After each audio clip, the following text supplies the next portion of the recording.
ഞാൻ സൈറ്റിൽ കണ്ട ഏറ്റവും വലിയ മിസ്റ്റേക്ക് ഇതെല്ലാമാണ്. പൊതുവായിട്ട് ഒരു ഇലക്ട്രിക്കൽ പ്ലംബിംഗ് വർക്ക് നടക്കുമ്പോൾ അത് കറക്റ്റായിട്ട് നടക്കാൻ വേണ്ടിയിട്ടുള്ള ഒരു ഡിസൈൻസ് വേണം എന്നുള്ളത് തീരുമാനിക്കും. എന്തിനാണ് ഈ ഡിസൈൻസ് വേണ്ടത്? കറക്റ്റായിട്ട് വർക്ക് നടക്കാൻ വേണ്ടിയിട്ടാണ്. എന്നാൽ അത് സാറ്റിസ്ഫൈ ചെയ്യുന്നുണ്ടോ? കുറച്ച് ചോദ്യങ്ങൾ ചോദിക്കാം. അതെന്ന് വെച്ചാൽ എന്തെല്ലാമാണ് വേണ്ടത് എന്നുള്ളത് ഇത് നിങ്ങളെ ക്ലയന്റിനെ സാറ്റിസ്ഫൈ ചെയ്യുന്ന, അല്ലെങ്കിൽ ക്ലയന്റിന്റെ ഭാവി മനസ്സിലാക്കിയിട്ടാണോ നടക്കുന്നത്? വേണ്ടത്ര സേഫ്റ്റി ഉണ്ടോ ഈ ചെയ്യുന്ന വർക്കുകൾ? പോരാഞ്ഞിട്ട് കറക്റ്റ് മെറ്റീരിയൽസ് ആണോ അവിടെ സെലക്ട് ചെയ്യുന്നത്?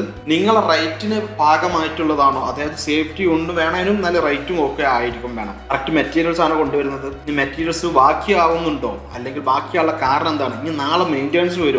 മെയിൻ്റെനൻസ് വന്നു കഴിഞ്ഞാൽ അത് പരിഹരിക്കാൻ ഈ ഇലക്ട്രീഷ്യനെ വേണോ? വേറൊരു ഇലക്ട്രീഷ്യനെ കൊണ്ടുവന്നു കഴിഞ്ഞാൽ എന്തെല്ലാം നടക്കും? ഈ മെയിൻ്റെനൻസിന് ഉള്ള കാരണം എന്താണ്? ഷോർട്ട് സർക്യൂട്ട് വരാനുള്ള കാരണം എന്താണ്? എർത്ത് ലീക്കേജ് വരാനുള്ള കാരണം എന്താണ്? ഇതിനൊന്നും ഒരു പരിഹാരം ഈ ഡ്രോയിങ് നൽകുന്നില്ല എന്നുള്ളതാണ്. ജസ്റ്റ് എവിടെയാണ് ഫാൻ, ലൈറ്റ് എവിടെയാണെന്നുള്ളത് തീരുമാനിക്കാനല്ല ഒരു MEP കൺസൾട്ടന്റ് ഉള്ളത്. കറക്റ്റായിട്ട് ഒരുപാട് ചോദ്യങ്ങൾക്ക് ഉത്തരം നൽകും. ഈ ചോദ്യങ്ങൾക്ക് ഉത്തരം നൽകാൻ വേണ്ടി ഈ ചോദ്യങ്ങളൊക്കെ ഞാൻ ഒരുപാട് വീഡിയോസ് ആയിട്ട് പല കോലത്തും ചെയ്തിട്ടുണ്ടോ, ഈ ഒരു വീഡിയോസിൽ ഉൾപ്പെടുത്താൻ കഴിയില്ല. അപ്പം ഇങ്ങനത്തെ നിങ്ങളെ സേഫ്റ്റി ഉറപ്പുവരുത്തിയിട്ട് നിങ്ങൾക്ക് ഭാവിയിൽ ഏറ്റവും നല്ല വർക്ക് ഉറപ്പുവരുത്തുക എന്നുള്ളതാണ് ഞങ്ങളുടെ ജോലി. ഞങ്ങൾ ചെയ്യുന്നത് ഇലക്ട്രിക്കൽ പ്ലംബിംഗ് HVAC, ഇതിന്റെ ഡിസൈൻ കൺസൾട്ടിംഗ് ആണ്. ഈ ഡിസൈൻ എന്ന് പറഞ്ഞു കഴിഞ്ഞാൽ വെറുതെ ഡ്രോയിങ് വരച്ച് നൽകാതെ നിങ്ങളുടെ സേഫ്റ്റി, നിങ്ങളുടെ കുടുംബത്തിന്റെ സേഫ്റ്റി, നിങ്ങളുടെ പൈസ, അതേപോലെ തന്നെ നിങ്ങൾക്ക് ഭാവിയിൽ ഏറ്റവും ഉതകുന്ന പോലത്തെ ഡിസൈൻസ് ഉറപ്പുവരുത്തുക. അതേപോലെ തന്നെ ആ ഇലക്ട്രീഷ്യൻ ചെയ്യുന്നത് കറക്റ്റ് ആണോ എന്നുള്ളത് ഉറപ്പുവരുത്തുക. അങ്ങനെ ഒരുപാട് കാര്യങ്ങൾ ക്വാളിഫൈ ചെയ്യുക എന്നുള്ളതാണ് ഞങ്ങൾ ചെയ്യുന്നത്.